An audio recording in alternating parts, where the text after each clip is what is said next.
Hi hello నమస్తే. ఈ వీడియోలో మీకు ఒక హ్యాండ్ బ్యాగ్ చూపించబోతున్నాను. అది నేను ఒక బ్లౌజ్ కుట్టగా మిగిలిపోయిన వేస్ట్ పీస్తో ఈ హ్యాండ్ బ్యాగ్ స్టిచ్ చేశాను అనమాట. చూడండి, ఇది ఈ మెటీరియల్ బ్లౌజ్ కుట్టాను. ఈ మెటీరియల్తో ఇది అందులో ఒక పావు మీటర్ లాగా మిగిలిపోయింది.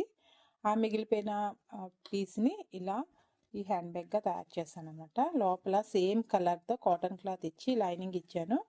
అలాగే దాంట్లో ఒక చిన్న పాకెట్, మనీ అది కాయిన్స్ పెట్టుకోవటానికి కానీ మనీ పెట్టుకోవటానికి కానీ వీలుగా ఒక పాకెట్ ఇచ్చాను అనమాట. దానికి ఒక జిప్ ఇచ్చాను. అలాగే ఇది చూసారా ఎంత స్పేస్ ఉందో లోపల. పైన జిప్ అనమాట, ఇలా క్లోజ్ చేసుకోవచ్చు.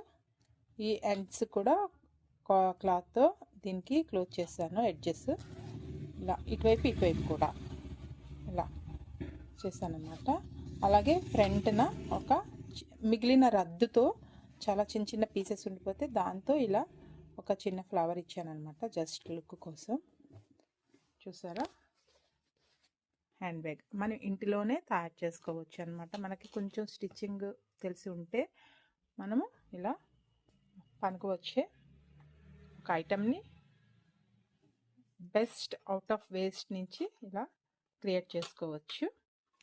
నేను ఎప్పటి నుంచి అంటే నా స్కూల్ డేస్ నుంచి కూడా నా హ్యాండ్ పర్సులు కానీ బ్యాగ్స్ కానీ నేనే స్టిచ్ చేసుకునేదాన్ని. అప్పట్లో నేను చేత్తో కుట్టుకొని వాడుకునేదాన్ని.